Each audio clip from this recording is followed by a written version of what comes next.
à toutes et à tous, vous êtes les bienvenus sur Média TV dans 11 Ito. Alors, le plein de vitamine C avec cette petite bombe jaune ou verte, le citron est à l'honneur. Au boulot ensuite, avec les femmes, est-ce qu'une manager gère ses équipes différemment d'un manager? Nous poserons la question à une spécialiste. Rendez-vous ensuite avec notre femme inspirante de cette semaine. Elle est motarde et pour elle, la passion des deux roues va de pair avec l'engagement social. Nadia Mkinsi est avec nous. Et puis, pour finir, il y a quelques semaines, nous avions fait la différence entre déprime et dépression. Alors aujourd'hui, nous parlerons du traitement. Voici donc notre sommaire. Vous êtes sur Média TV dans 11 Ito et on démarre tout de suite. Bienvenue.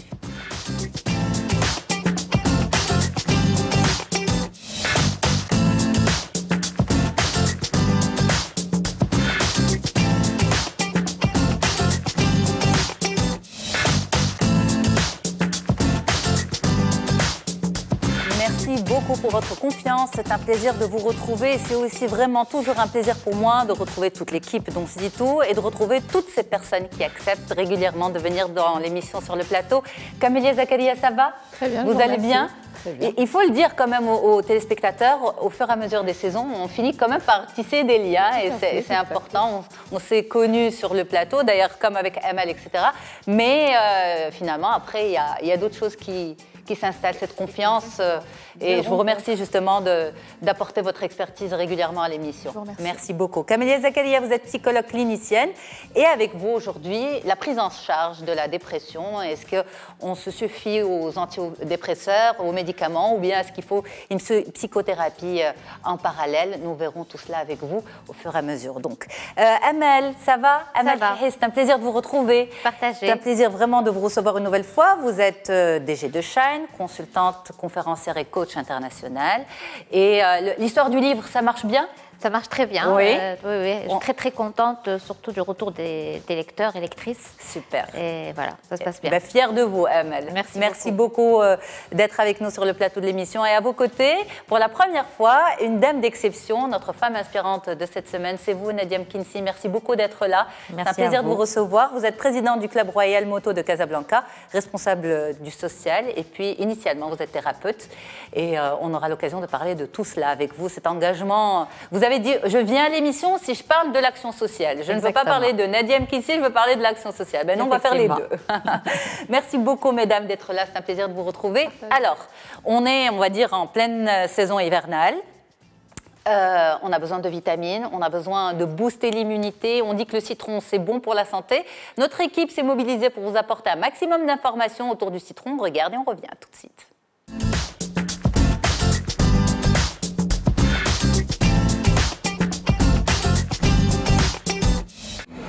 En avoir dans le citron, c'est être intelligent. Pressons-nous vite pour découvrir cet aliment. Le citron serait originaire d'Asie, plus exactement du Cachemire. Il fut utilisé dans la médecine arabe pour soigner l'eczéma et nettoyer les blessures. On l'utilisait également pour soulager les douleurs et les piqûres d'insectes. La variété cultivée au Maroc se caractérise par une peau épaisse et peu juteuse. Côté bienfait, le citron est sacrément équipé. Il est très riche en vitamine C, antioxydants puissants, en potassium, qui abaisse la tension artérielle, et en phosphore, excellent antifatigue. C'est un antibiotique puissant. Le citron agit efficacement sur les virus. C'est un excellent allié en hiver pour les maux de gorge, maux de tête et les grippes. Pour garder la ligne, placez le citron dans votre alimentation. Il améliore la digestion en facilitant le travail du foie, l'estomac, les intestins et le pancréas. En cuisine, on retrouve le citron en jus, dans une bonne citronnade, en plat, dans l'incontournable pastilla aux fruits de mer, confit à la marocaine avec un poulet aux olives et en dessert dans la fameuse tarte au citron. Le citron donne rendez-vous au goût à tous les coups. Il n'y a donc que du bon à presser le citron. Et il ne faut surtout pas avoir faim quand on regarde la capsule. C'est clair.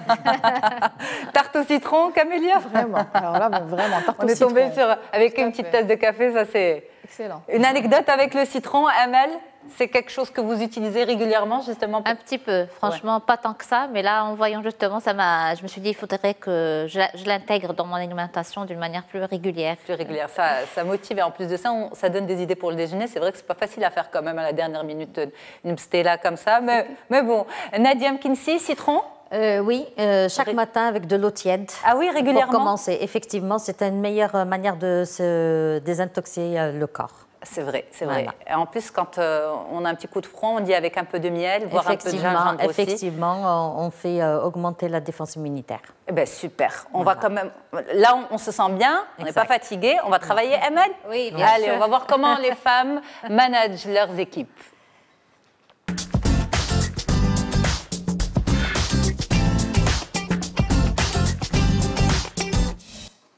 Est-ce qu'il y a un style propre aux femmes en matière de management? On en parle avec vous, Amal Hihi, vous êtes DG de Shine et puis vous êtes également consultante et coach international. Avant de répondre à la question, nos équipes sont allées dans la rue, rencontrer différentes personnes, voir ce que vous pensez justement de la particularité féminine. En tant que manager, on regarde. Dans le temps, on trouve que les femmes font comme les hommes le même système de management. Je ne trouve pas qu'il y a des différences. En général, une femme, c'est plus vite mature qu'un homme. Elles sont plus battantes, je trouve. Elles savent plus vite ce qu'elles veulent. J'ai eu plusieurs femmes en tant que manager. Des fois, ça marche, des fois, ça marche moins. Mais après, vous savez, c'est la personne qui se forge. C'est pas du tout parce que c'est une femme ou que c'est un homme. Il n'y a vraiment pas de différence. Les hommes risquent beaucoup dans leur façon de manager, alors que les femmes sont plus sécuritaires. Elles travaillent beaucoup plus en confiance. Alors, différence ou pas de différence entre les deux, Amel? Alors, concrètement, la femme va avoir, si elle fait appel à ses qualités féminines, il y aura une différence. La différence, elle est là, on va dire. C'est ça. C'est-à-dire que le management en tant que tel, manager, c'est un métier à part entière. La grande difficulté dans le management, c'est que, quelle que soit la technicité, même si on a une très bonne maîtrise métier, manager des hommes et des femmes, c'est quelque chose de très différent. Et ce qu'on vit un petit peu dans les entreprises, c'est que les managers sont souvent issus d'une évolution interne au sein de l'entreprise et qu'ils ont été de très bons techniciens, de très bons opérationnels ou de très bons ingénieurs et ils évoluent en tant que managers. Et la difficulté, c'est que manager, c'est une autre casquette. Ça demande d'autres qualités, ça demande d'autres comportements. Dans le management, il y a bien sûr, je dirais, des techniques de base qui sont communes aussi bien aux managers hommes qu'aux managers femmes. Maintenant, la femme gagnerait à se connecter à ses qualités intrinsèques de femme. Ça lui donnerait forcément une valeur ajoutée. Je m'explique. Au fait, la femme... Mais pardon de vous interrompre, est-ce qu'elle a tendance, est-ce que nous, les femmes, nous avons tendance à mettre de côté cette particularité féminine lorsqu'on atteint des postes de responsabilité parce qu'on a envie de faire comme les hommes? Un petit peu. Il y a un petit peu ça. Au fait, les femmes, quand elles atteignent des postes de responsabilité, elles ont besoin de prouver qu'elles peuvent y arriver. Donc, elles vont se battre parfois beaucoup plus qu'un homme pour mériter leur place et pour légitimer un petit peu leur poste managérial. Et parfois, elles tombent justement dans le piège un petit peu, je dirais, de faire comme un homme et de se couper un petit peu de ses qualités intrinsèques. Qui sont d'abord l'empathie, et c'est très très important, l'empathie, l'intuition, la créativité et l'adaptabilité. Ce sont 4 caractéristiques qu'une femme par nature va avoir plus de facilité à déployer qu'un homme. Et parfois, on se dit, bon, il ne faut pas que je sois empathique, il faut que je sois dure, parce que ce n'est que comme ça que je peux, quelque part, m'imposer.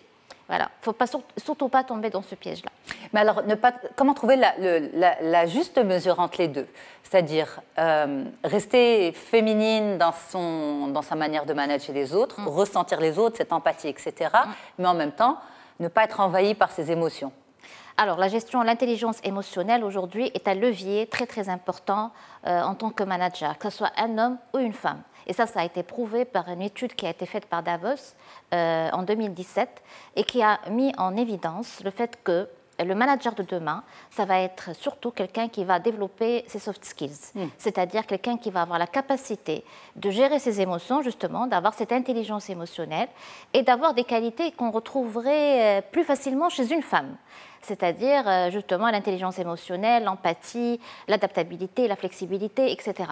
Donc, bien au contraire, je peux être empathique et ferme. L'un n'empêche pas l'autre. Je peux être dans la bienveillance et en même temps dans la fermeté. C'est tout à fait possible de faire les deux. Maintenant, il faut juste savoir doser et adapter son management en fonction des gens qu'on a en face de nous. On ne peut pas manager toutes les personnes de notre équipe de la même manière. C'est ça aussi l'intelligence situationnelle et l'intelligence émotionnelle. Ça va dépendre aussi de la personne que j'ai en face de moi et de la situation ou du contexte du management. Mais culturellement, et je m'adapte bien sûr. Mais culturellement, est-ce qu'on va plus accorder de crédit à un homme qu'à une femme? Est-ce qu'on sera plus, on va dire, bienveillant inconsciemment vis-à-vis d'un homme plus que vis-à-vis d'une femme, parce qu'on a besoin culturellement que cette femme nous prouve qu'elle est capable d'avoir ce poste? Je pense qu'il y a plus d'exigences vis-à-vis d'une femme manager qu'un homme. Cette exigence, elle est de deux parts. Elle est de la part de la personne qui l'a nommée à ce poste-là, donc elle va être hyper exigeante vis-à-vis de cette femme manager. Et il y a aussi une exigence de la femme envers elle-même. C'est-à-dire qu'elle va aussi faire en sorte, souvent, plus on va grimper en termes de responsabilité managérielle, moins on va trouver de femmes. Aujourd'hui, dans les comités de direction, on va trouver une femme sur 10 ou 2 maximum. Donc, au fait, cette femme qui va arriver à ce poste-là va tout faire pour se fendre un petit peu dans la masse et pour travailler 2 fois plus pour prouver qu'elle mérite amplement sa place. Il ne faut pas Est-ce qu'elle a le choix ou pas, en fait? Je pense que le choix ne lui est pas toujours laissé, parce que, comme je disais, tout le monde la regarde et tout le monde est un petit peu va regarder les faux pas qu'elle va pouvoir faire. Mais il y a aussi cette confiance en soi qu'il va falloir développer, et c'est pour ça qu'on va développer aussi la capacité à cette femme-là à croire en elle-même, à croire en son potentiel, et surtout à développer son leadership et son charisme et sa présence. Juste pour une anecdote. Comme je forme pas mal de directeurs ou de comités de direction, souvent j'ai beaucoup d'hommes dans le groupe. Et parfois, j'ai que des hommes. Et donc, dernièrement, j'avais eu un groupe où il n'y avait que des hommes. Et donc, forcément, quand ils arrivent, c'est une femme qui va les former. Donc, toujours, au tout début, il y a cette petite un petit peu appréhension de dire, allez... Qu'est-ce qu'elle va m'apporter? Exact. C'est un petit peu, au départ, un petit peu difficile, mais après, ça se passe très, très bien. Il suffit de créer la confiance et surtout de partager ses compétences, et par la suite, ça va beaucoup plus vite. Mais ce qui est intéressant, c'est qu'à la fin du séminaire, il y avait un directeur qui est venu me trouver, il m'a dit « Bravo, franchement, c'était super, vous m'avez fait oublier que vous étiez une femme. » Je ne sais pas comment vous pouvez le prendre. Je ne sais pas comment j'allais prendre ça. Mais bon, c'est pour vous dire que ce n'est pas évident. Que ce n'est pas toujours facile dans l'esprit masculin d'avoir une femme qui peut manager ou qui peut aussi avoir un peu cette position de partage, ou en tout cas de transmission de compétences. Ça vous choque cette phrase, Nadia Mkinsi? Oui, ça vous choque quand même. Beaucoup, parce que moi aussi je suis dans un monde d'hommes. On est très peu de motards et on doit toujours prouver à l'homme qui est en face de nous qu'on est capable de matcher, qu'on est capable de gérer tout un groupe, tout un club. Et effectivement, je me retrouve énormément dans Madame Hihi. Mais justement, parce que vous êtes président du Club Royal Moto de Casa, en fait, c'est l'un des plus grands clubs du Maroc. Effectivement. Et donc, c'est une femme qui est à la tête de ce club. Effectivement. On a plusieurs filiales dans Casablanca. On a Rabat, Tanger, Safi, Agadir, Marrakech, bientôt Oujda. Et on vient de créer cet été, en novembre, à l'occasion de Messera Khadra, un club à Paris. D'accord. Effectivement, la plus grande filiale est à Casablanca, dont nous sommes 40 et nous sommes 5 femmes motardes et je suis la présidente de ce club. Donc, que 5 femmes motardes sur 40 Effectivement, oui. Adhérents. 35, voilà, adhérents que Casablanca. Sinon, que nous Casablanca, sommes 120 au niveau de tout le Maroc. Alors, Camélia, justement, est-ce que ça vous parle aussi, tout ça, cette histoire de machisme, entre guillemets, professionnel? Dans le monde des psys, c'est différent? Il y a plus de psychologues femmes? Tout à fait. Il y en a plus, parce que voilà, justement, elle a parlé d'empathie, elle a parlé quelque part d'une intelligence émotionnelle, et peut-être que les femmes vont beaucoup plus facilement aller se diriger vers ce genre d'orientation, donc médicale, paramédicale et autres. Maintenant, ce qu'elle a dit est plutôt révélateur, c'est-à-dire qu'il y a des clichés qui sont encore tenaces. Le fait qu'ils lui disent « vous m'avez fait oublier que vous étiez une femme », donc les clichés sont là, on doit faire avec. Et donc l'exigence envers la femme qui est nommée est double, comme elle l'a dit Madame Hihi.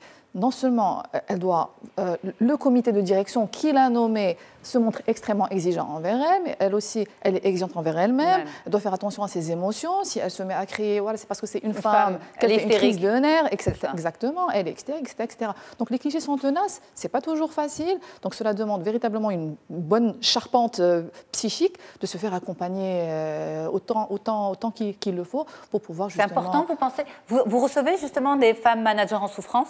Oui, en souffrance pour différentes raisons. Je peux les recevoir pour burn-out ou qui demandent justement un accompagnement en confiance en soi.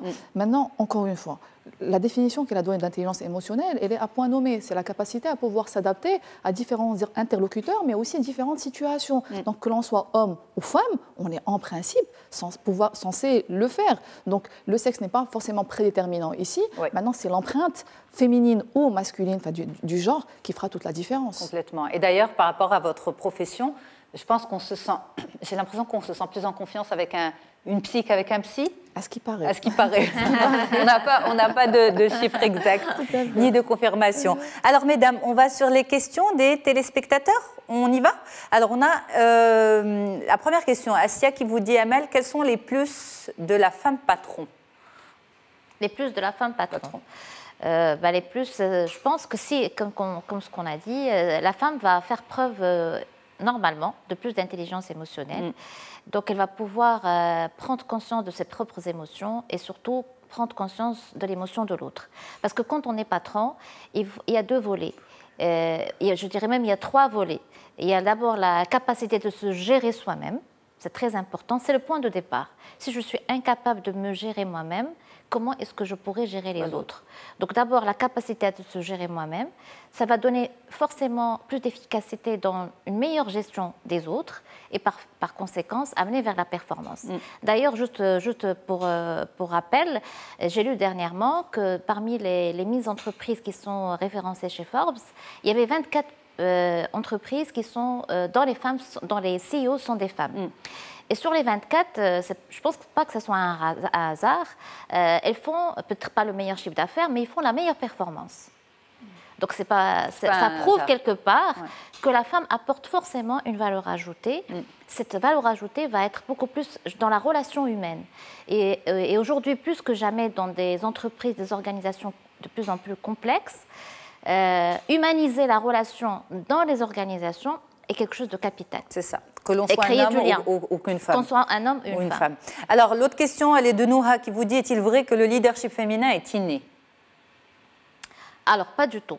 Pas du tout. Le leadership, en général, qu'il soit féminin ou masculin, il n'est pas inné. C'est quelque chose qu'on va développer. On va avoir des prédispositions, ça on peut le concevoir. Je peux avoir une prédisposition, mais les compétences, parce que les qualités de leadership, c'est quelque chose qui s'apprend, soit qu'on va l'apprendre d'une manière, je dirais, pré-systématique, inconsciente, selon les expériences qu'on va vivre, soit arriver à un certain niveau de développement ou de management, ou en tout cas d'évolution en termes de carrière, on va se dire, c'est important pour moi d'acquérir ces compétences et ces qualités, parce que ça va me permettre d'aller encore plus loin. C'est ça. Donc, on peut très facilement, d'abord, identifier quelles sont les qualités dont j'ai besoin et développer ces qualités-là pour aller plus loin. Donc, ce n'est pas inné. Merci beaucoup, Amel. Merci pour toutes ces explications. On continue l'émission ensemble. Vous restez avec nous, bien sûr. Et nous, on va marquer une courte pause et on revient pour la suite. Nous allons parler de la prise en charge de la dépression. Et puis, nous retrouverons aussi notre femme inspirante de cette semaine, qui est Nadia Mkinsi. À tout de suite.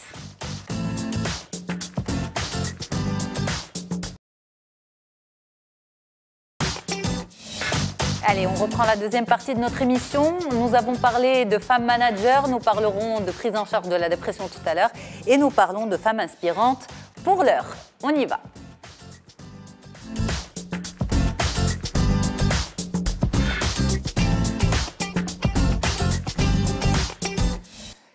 Et justement, notre femme inspirante d'aujourd'hui, c'est vous, Nadia Mkinsi. Bonjour une nouvelle fois. Merci beaucoup d'avoir accepté l'invitation de l'émission, à condition de parler de social. C'est ce que vous avez dit. Ben, on va le faire. Vous êtes président du Club Royal Moto de Casablanca, responsable du social. Et pour vous, la passion des deux roues se conjugue parfaitement avec l'apport aux autres, l'action sociale. Alors, nos équipes sont venues vous suivre sur justement votre moto. On regarde ce que ça donne et on revient. Nadia Mkinsi, présidente du Club Royal Casablanca. Je suis une passionnée de moto. depuis l'adolescence. J'ai eu la chance de rencontrer mon mari motard, dont il m'a toujours encouragée dans ma passion, et j'ai eu avec lui 3 magnifiques filles. Notre passion est conjuguée avec le social. C'est notre but initial, aimer et aider le prochain. Donc, nos plus grandes actions, une action en Afrique dont on a fait bénéficier 8500 Africains, encourager la femme africaine et l'enfant. Et la toute dernière action qu'on a faite ici au Maroc, c'est celle de Taounet, où on a fait bénéficier 1700 enfants médicaux, sociaux, alimentaires et vestimentaires.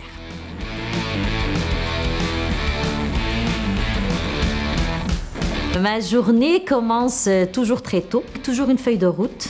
J'ai 2 matinées par semaine où je consacre à ma formation, que je n'ai toujours pas laissé tomber parce que je suis habitée par mon métier. Ensuite, les après-midi, j'ai des consultations ou bien j'ai des rendez-vous pour enchaîner nos actions. Celle qu'on va faire de suite, c'est dans le Coran, on va s'en occuper, qui se trouve à Mediouna.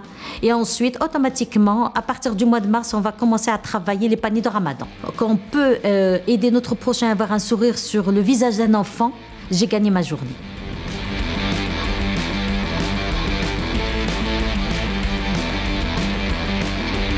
Pour la jeunesse, j'ai un seul message. Ayez confiance en votre vie, ayez confiance en votre pays.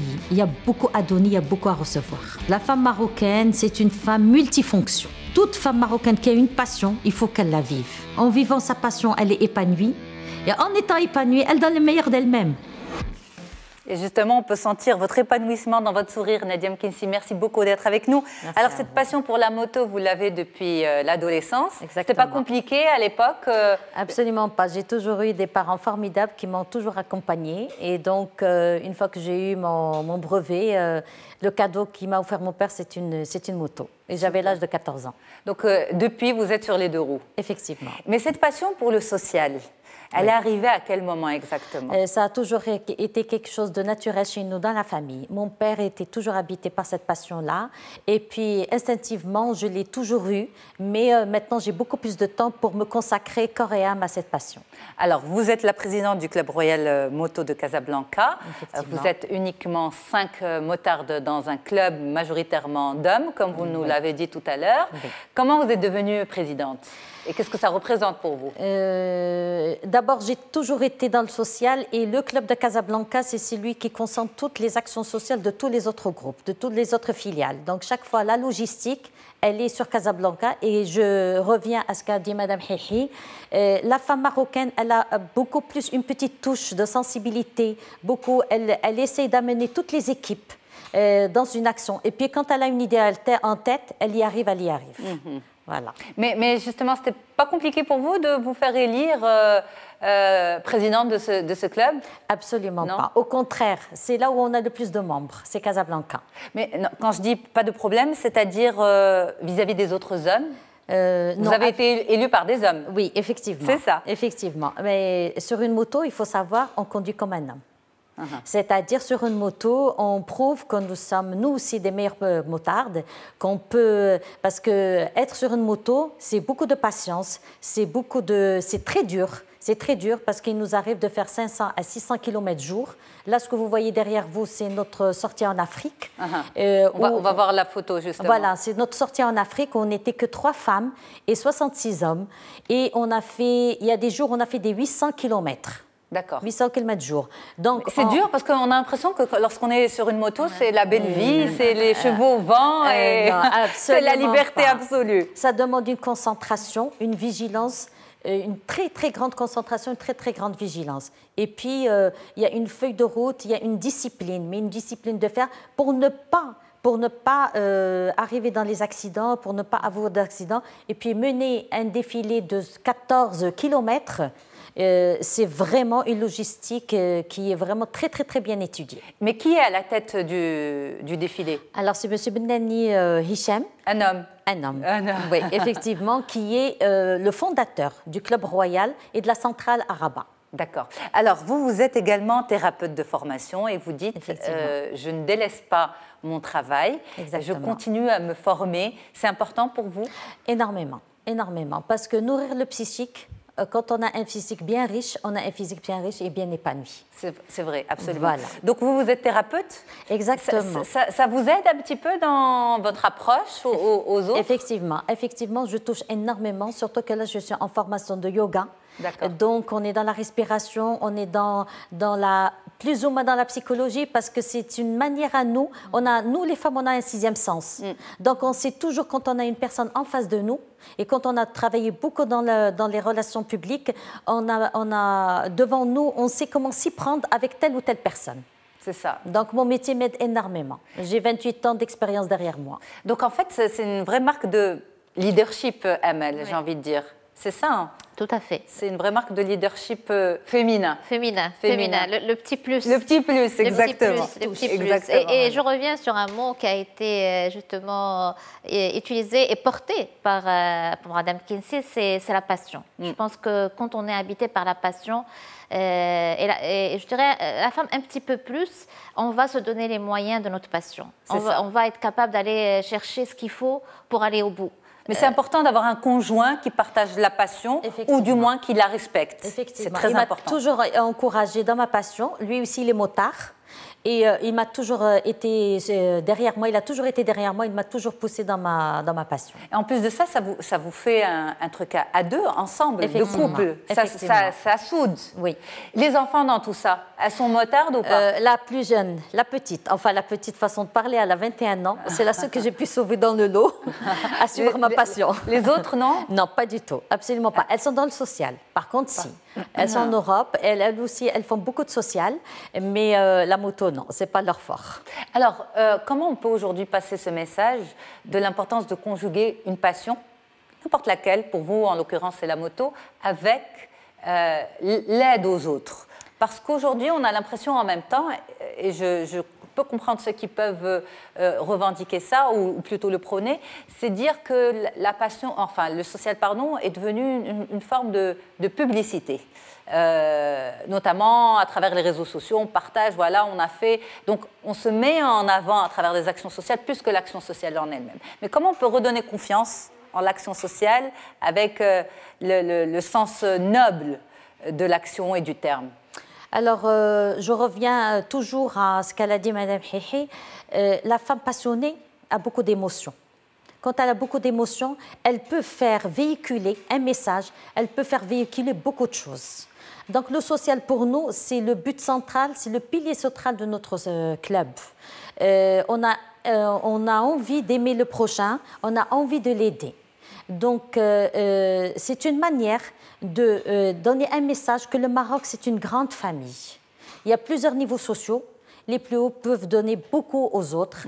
Et le fait d'avoir un sourire sur le visage d'un enfant ou d'avoir un sourire sur le visage des démunis, c'est quelque chose de magique. Ça n'a pas de prix. Est-ce qu'il y a une relève? Est-ce qu'il y a des jeunes qui adhèrent au club? Est-ce que vous sentez que ça peut continuer, se perpétuer? Alors, spécialement dans cette campagne qu'on vient de faire de Taounet, les médecins qui sont partis avec nous, c'est des jeunes diplômés. On a eu 15 médecins entre dentistes et entre généralistes et entre pédiatres qui viennent d'avoir leur diplôme. Pour eux, tous, c'était leur première expérience dans le social qui a été pour eux quelque chose de magique. Est-ce qu'il faut être motard pour être avec vous dans l'action sociale? Absolument pas. Pas nécessairement. Absolument pas. Pas nécessairement. Il faut vraiment être juste abattu par la passion pour pouvoir venir et adhérer avec nous dans nos actions sociales. On monte derrière, c'est ça. Effectivement. Effectivement. Mesdames, on va sur les questions. Alors, nous avons Amina qui nous dit « Les routes marocaines ne sont-elles pas très dangereuses pour les deux roues ?» Qu'est-ce que vous en pensez? Elle n'a pas tort. Elle n'a pas tort, mais c'est pour cela qu'il y a une discipline. On ne vient pas et on se met sur une moto et on commence à conduire comme ça. Il y a toujours un capitaine road qui est toujours au début du défi de la file. Il y a un balayeur, il y a 2 ou 3 balayeurs qui sont tout le temps en train de voir la sécurité par rapport aux voitures. Et ensuite, il y a toujours un qui ferme le convoi. Donc, il y a un code en fait. Il y a un code et toujours en roule en quinquant, c'est-à-dire en Z. En Z. On ne peut pas se permettre et il y a une vitesse de conduite qui est obligatoire. On ne dépasse jamais les 120 à l'heure sur l'autoroute. Ok. Voilà. Bien retenu. Alors, la dernière question, si vous deviez tout recommencer, choisirez-vous la moto? Sans hésitation. Sans hésitation. Sans hésitation. Merci beaucoup Nadia Mkinsi d'avoir été avec nous. On continue l'émission ensemble. Mesdames, je vous remercie encore une fois d'être là. On avait parlé il y a quelques semaines de la déprime hivernale ou de la vraie dépression, le trouble. On en avait parlé avec vous, Camélia Zakaria. Aujourd'hui, nous revenons sur le traitement. À tout de suite.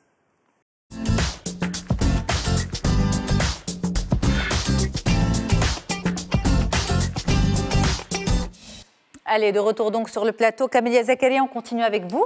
Vous êtes psychologue clinicienne, psychothérapeute et avec vous justement la prise en charge de la dépression. Mais il est quand même intéressant, important pour nos téléspectateurs de faire un rappel de ce qu'est la dépression. Le résumé a été préparé par nos équipes, on regarde. Très bien. Selon l'OMS, 1,5 million de Marocains souffrent de troubles dépressifs. On parle de la maladie du siècle. Loin d'être une faiblesse de personnalité, la dépression est une maladie mentale. Elle touche aussi bien les hommes que les femmes, quel que soit leur âge. Plusieurs symptômes caractérisent la dépression. Le sentiment de tristesse, une humeur dite dépressive caractérisée par un sentiment de vide.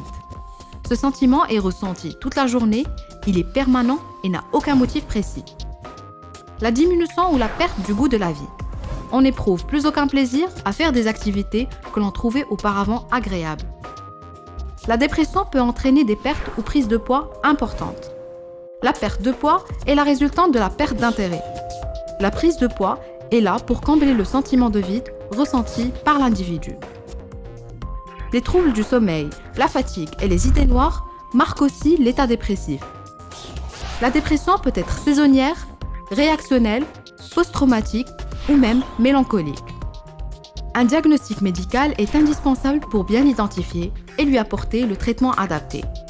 Une personne dépressive n'a pas besoin d'être secouée, car elle ne manque pas de volonté. Il faut l'accepter pour bien comprendre sa maladie et, dans certains cas, contribuer à lui sauver la vie. Alors justement, la prise en charge, c'est aujourd'hui le cœur de notre discussion. Camélia, antidépresseur ou pas ? Oui et non. Oui et non. Oui et non, c'est parce que pas forcément. Tout à fait. Donc l'antidépresseur n'est pas une finalité en soi. Si on vient à se fier et à raison garder à l'OMS, la psychothérapie reste le premier traitement de choix pour la prise en charge de la dépression. Maintenant, la psychothérapie seule, si la dépression est légère ou modérée, combinée à un antidépresseur si jamais elle est sévère justement. Donc, si on vient à croire les études, encore une fois, la psychothérapie est nécessaire et fait partie prenante du traitement du début jusqu'à la fin de la dépression. Mais l'antidépresseur n'est pas une finalité en soi. Mais est-ce que la psychothérapie arrive à calmer rapidement les symptômes de la dépression ? Oui. Parce que c'est ce qui pousse à consulter. Tout à fait. Ça y est, j'ai besoin de me sentir mieux. Tout à fait. Donc encore une fois, à court terme, la psychothérapie va avoir exactement les mêmes effets qu'un traitement médicamenteux, qu'un antidépresseur. Mais à long terme, elle est beaucoup plus bénéfique parce que justement, on va travailler non seulement sur ses représentations mentales, parce que la personne dépressive, elle a une représentation mentale extrêmement négative d'elle-même et du monde, mais aussi irrationnelle. Donc très souvent, ils ont des perceptions, ces personnes-là ont des perceptions assez erronées de soi et du monde. Beaucoup d'autodévaluation, comme on l'a vu, une perte d'estime de soi, beaucoup de culpabilité. Et donc, au fur et à mesure, les personnes vont s'isoler un peu de leur quotidien. Donc, la dépression est une maladie, certes, mais aujourd'hui, des traitements existent. Le choix est toujours donné au patient qui peut automatiquement choisir soit l'antidépresseur, soit la psychothérapie. Maintenant, il ne faut pas oublier que l'antidépresseur va masquer le symptôme, mais pas du tout le faire disparaître. L'antidépresseur va agir justement au niveau des neurotransmetteurs et tente de rétablir un équilibre chimique de ce qui manque. Mais à côté, justement, il faut essayer de comprendre qu'est-ce qui a mené justement à cette dépression. Est-ce que c'est réactionnel? Est-ce que c'est post-traumatique? Est-ce qu'il y a des choses dans l'environnement du sujet ou dans sa propre histoire qui a fait justement que ça a été réactivé? Donc la psychothérapie, notamment les thérapies cognitives et comportementales, donc cognitives qui vont agir sur les pensées, mais aussi sur les comportements, parce qu'on considère que la dépression va donner des comportements inadaptés. Donc la personne ne va plus aller au travail, va choisir de s'isoler, va peut-être avoir des idées négatives, voire suicidaires. Donc la thérapie va agir sur tout cela, et si nécessaire, si jamais la dépression elle est sévère, on va avoir recours justement à une dépression, avoir recours à un traitement médicamenteux, mais toujours en accord avec le patient. Ok. Alors moi j'ai deux questions par rapport à ce que vous dites. Vous dites le patient a le choix entre les deux, mais est-ce qu'on a le choix, est-ce qu'on peut mesurer en tant que patient, d'une part, et d'autre part, la question va me revenir, je vous laisse répondre. D'accord. Donc, effectivement, enfin, je vais y répondre de deux manières. D'accord. Donc oui, le choix, en principe, revient au patient de choisir entre un antidépresseur et une psychothérapie. Mais scientifiquement, est-ce qu'on peut le faire, nous, qui ne sommes pas spécialistes?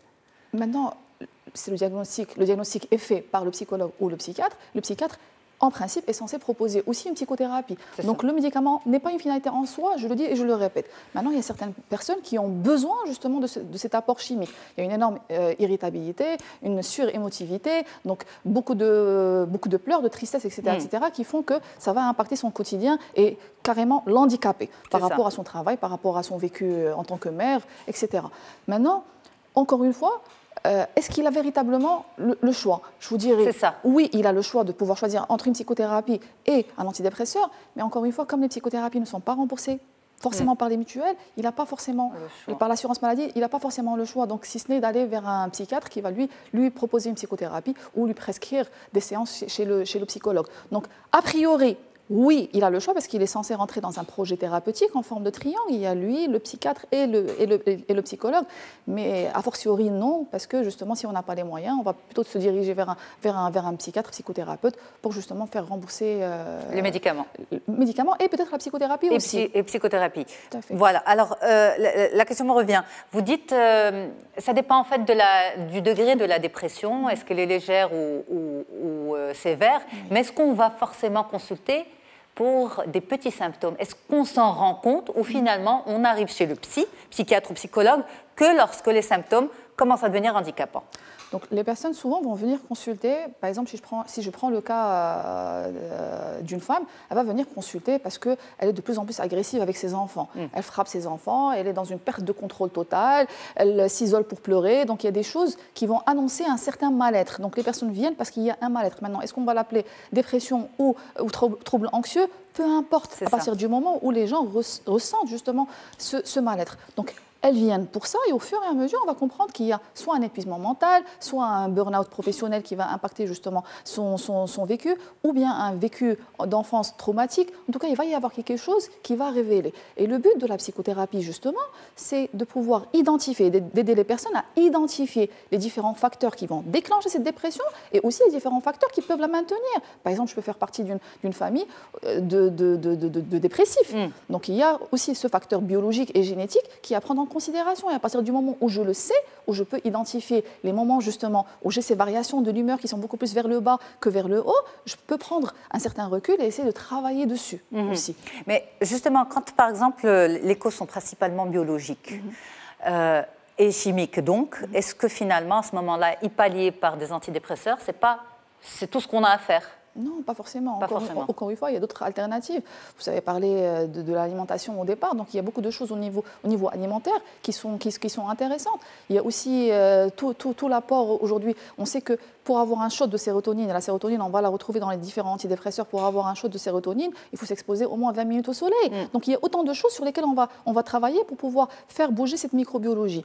Mais encore une fois, les différentes pensées et les différentes ruminations sont nécessaires justement à essayer d'identifier. La célèbre phrase est la suivante: ce n'est pas forcément votre passé douloureux qui fait que vous êtes malheureux, c'est votre perception de ce que vous êtes en train de vivre qui fait que vous êtes douloureux. Donc quelque part, on va travailler sur cette perception, combien même je suis issue d'une famille de dépressifs, peut-être que la perception même de la dépression fait que je suis impactée à un certain moment. Donc le but est d'essayer d'être en accord avec soi et de ne pas circonscrire ou ne pas déterminer la dépression autour de la prise d'un médicament uniquement, mais essayer de comprendre ce symptôme.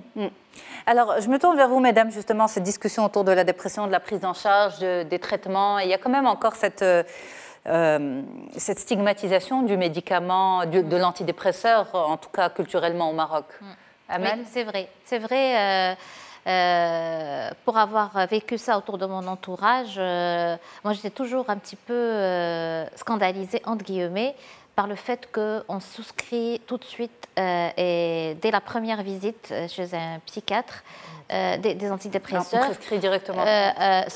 proposer de psychothérapie. Et donc, la personne, au final, tu vas retrouver une finale qui va être complètement hagarde, qui va être un petit peu assommée par les médicaments. Et il y a un risque aussi d'addiction aux médicaments lui-même. Maintenant, il y a un risque d'addiction ? Pas dans le sens, pas pour les antidépresseurs, pas dans le sens de dépendance, addiction. Mais on peut être addict à l'idée que voilà, si je ne prends pas ce traitement-là, je risque de sombrer dans la dépression ou de rester dans ma dépression. Maintenant, je ne dis pas qu'il ne faut pas donner d'antidépresseurs, je ne suis pas qualifiée pour dire ça. Les psychiatres sont les plus qualifiés pour voir si effectivement le patient a besoin d'un médicament ou pas, mais je pense qu'il faut être vigilant et faire accompagner aussi, parce que souvent la personne a besoin aussi de s'exprimer, de parler, d'extérioriser et surtout d'être accompagnée à dépasser ça. Donc je pense que les deux, quand c'est nécessaire de prendre un antidépresseur, je pense que ce serait intéressant aussi de proposer la psychothérapie pour amener la personne à s'en sortir sur du long terme et pas uniquement sur du court terme. Sur le long terme, exactement. Vous en pensez quoi, Nadia Mkinsi? Moi, je résumerai tout ça par la communication, qui est la base de tout. C'est-à-dire quand vous avez de la communication, parce que ça n'a jamais été dans notre culture de communiquer et d'avoir, quand on a un souci, d'en parler immédiatement. Donc en communiquant, on peut arriver à beaucoup de choses.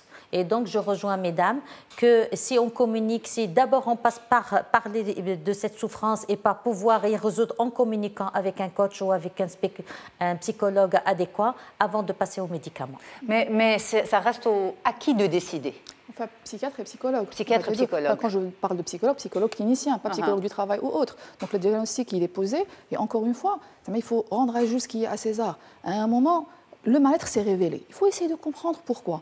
Maintenant, je reçois beaucoup de patients qui me disent « Oui, mais vous savez, moi, je viens vers vous parce que ça fait 5 ans que je prends un antidépresseur et ça n'a pas du tout eu d'effet sur moi. » Effectivement, on se rend compte que peut-être le profil d'entrée est exactement le même profil 5 ans après. Ah ouais, le même mal-être et tout. C'est ce que les personnes rapportent, c'est ce que les familles rapportent encore une fois. Maintenant, la métaphore que je donne, c'est justement est-ce qu'on est en mesure de prendre un anti-vomitif pendant 5 ans? À un certain moment, il faudra peut-être mettre le doigt dans la bouche et aller se dire auprès d'un thérapeute ou de n'importe quelle autre solution palliative ou alternative, à partir du moment où on parle, on essaie d'élaborer autour de ce mal-être. Le mal-être est là pour dire qu'il y a quelque chose qui ne marche pas dans mon quotidien. Les gens sont dans une réalité, il faut la voir comme ça. Moi, je l'imagine comme une petite boîte. Ils sont dans une réalité qui ne leur convient pas et qui va générer un inconfort. Face à cette réalité, il y a beaucoup de gens qui ne vont prendre aucune décision. Alors qu'en principe, pour sortir de cette situation d'inconfort, on a 3 solutions. Soit changer de réalité, donc fuir cette réalité, option 1. Option 2, affronter cette réalité et essayer justement d'ajuster ce qui se passe dans mon environnement. Ou option 3, l'accepter. Parce que si je l'accepte, effectivement, je n'aurai pas à souffrir. Maintenant, si la souffrance est générée par cette dite situation, cela veut dire que la personne n'est pas du tout en acceptation de ce qu'elle est en train de vivre. Donc il y a autant de choses qu'il va falloir certainement changer dans son environnement, ou bien accepter. Ça peut être un deuil qui n'a jamais véritablement été fait, mais qui a été muselé par des antidépresseurs. Donc à un moment, la tristesse est nécessaire à vivre pour qu'on puisse justement avancer. Exactement. C'est ça. Est-ce qu'aussi, en même temps, aujourd'hui, on n'accepte pas d'être mal dans sa peau? D'autant plus que si on prend les symptômes de la dépression, ça va être par exemple l'isolement, la personne ne part plus travailler, etc. Et c'est autant de comportements dits inadaptés. Maintenant, ils sont inadaptés face à une situation parce qu'on est dans un monde de performance aujourd'hui. On n'accepte pas forcément d'être malade, d'aller moins vite que les autres. Et au final, tout se résume à une phrase. Mais si tu voulais, tu aurais pu. Donc, alors que, encore une fois, ça serait dommage de réduire la dépression à si tu avais voulu, tu aurais pu, c'est un manque de motivation ou autre. Non, la dépression est une véritable maladie qui va s'installer de manière durable pendant au moins 15 jours et évoluer vers un état de tristesse. Donc, c'est une réalité. C'est ça. Merci beaucoup, Camélia. On a les questions des téléspectateurs. On a Adem qui vous dit, la dépression touche-t-elle tous les âges? Tout à fait. Alors exactement, elle touche tous les âges. Maintenant, elle va se manifester différemment chez l'enfant. Elle va se manifester beaucoup plus par une agitation motrice chez l'enfant parce que justement, il n'a que son corps pour nous exprimer toutes ses difficultés. On va le voir, il va être beaucoup plus hyperactif, alors que justement, chez les plus grands, ça va être beaucoup plus un état d'accalmie, d'accablement, de non-activité motrice, alors que chez l'enfant, c'est extrêmement différent. Donc oui, ça peut toucher n'importe quel âge. Et justement, une autre maman qui nous dit, est-il possible de prévenir la dépression de l'ado? C'est un bon sujet d'ailleurs. Tout à fait. Alors l'adolescence par elle-même, voilà, c'est un chamboulement hormonal. Donc il y a eu des études qui sont super intéressantes faites aux États-Unis qui disent que déjà dans ce chamboulement hormonal, il y a une réduction d'à peu près 30% de dopamine chez certains adolescents. C'est ce qui les pousserait justement à aller vers des sports à risque, vers de l'addiction, etc., pour essayer de se retrouver et toucher justement cette limite qu'ils n'ont pas forcément dans ce moment-là. Donc prévenir la dépression, oui, peut-être en communiquant dessus, on aidant l'enfant à mettre un mot sur un mal-être, qu'est-ce que tu ressens, qu'il puisse justement ressentir ce qui se passe dans son corps et pas seulement que ce soit des émotions plaquées. Donc la dépression existe, elle peut toucher n'importe quel âge et ne pas hésiter justement à aller consulter si jamais c'est nécessaire. Peut-être pas forcément emmener l'ado directement, mais aller pour guidance parentale, si jamais on soupçonne chez l'ado. Mais c'est vrai que ça donne une idée de sujet, on n'en a jamais parlé, la dépression, enfin dans l'émission, la dépression de l'enfant ou de l'ado, ça serait bien justement d'y consacrer de prochains rendez-vous. Merci beaucoup, mesdames. Merci infiniment d'avoir été là. Nadia Mkinsi, présidente du Club Royal Moto de Casa. Vous êtes notre femme inspirante de cette semaine. À vos côtés, Amal Hihi, DG de Shine et consultante et coach international, conférencière également. Et puis Camélia Zakaria, psychologue, psychothérapeute, psychologue clinicienne. Merci beaucoup à tous pour votre fidélité, votre confiance à On se dit tout. Un grand merci à l'équipe qui est en régie et à très très vite. Au revoir.